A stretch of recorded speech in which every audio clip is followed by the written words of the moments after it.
জমজমের পানিতে ইয়া সালাম উপরে ফু দিয়ে ঘরে ছিটিয়ে দিলে কি হয়?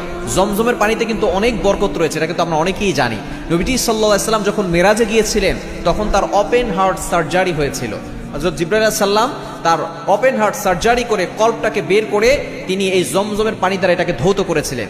তখন কিন্তু হাউজে কাউসারের পানি দিয়ে ধৌত করা হয় নাই, তিনি জমজমের পানি দিয়ে ধৌত করেছিলেন। এবং এটার ভিতরে এতটা বরকত রয়েছে, এই জমজমের পানি যে যেই নিয়তে পান করে আল্লাহ তাআলা সেই নিয়তটা পূরণ করে দেন। জমজমের পানির ভিতরে যদি আপনি ইয়া সালামু আপনি 111 বার পড়তে পারেন, এরপরে সেই পানিতে ফু দিয়ে ওই পানিটা যদি আপনি খান, আল্লাহ পাক রব্বুল আলামিন আপনাকে সুস্থতার নিয়ামত দান করবে। এবং ঘরে ছিটিয়ে দিলে আল্লাহ পাক রব্বুল আলামিন ঘরের সকল অশান্তি দূর করবেন। কেননা ইয়া সালাম আল্লাহর এমন একটি নাম, হে শান্তি দানকারী।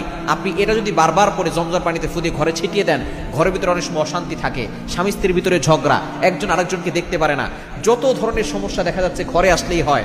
দেখা যাচ্ছে ঘরের বাইরে ভালো থাকে, ঘরের ভিতরে সমস্যা। এগুলো অনেক সময় জিনের প্রভাবের কারণে হয়, ব্ল্যাক ম্যাজিকের কারণে হয়, কুফরি কালামের কারণে হয়, সন্তান কথা শোনে না, দেখা যাচ্ছে ঘরের ভিতরে কোনো বরকত নাই, এরপরে ঘরের লোকরা বারবার অসুস্থ থাকে। এই আমলটা যদি আপনি করতে পারেন, জমজমের পানিতে ইয়া সালামু 111 বার, আগে পরে আপনি অবশ্যই 3 বার করে দুরূদ শরীফ পড়ে নেবেন, এরপরে আমলটা করবেন, ঘরে ছিটিয়ে দিবেন, দেখবেন ঘরের ভিতরে বরকত আসবে, ঘরের সকল অভাব দূর হবে, সকল বিপদ দূর হবে, ঘরের সকল বালা মুসিবত দূর হবে, এবং ঘরের ভিতরে আল্লাহ পাক রব্বুল আলামিন শান্তি দান করবে ইনশাআল্লাহ।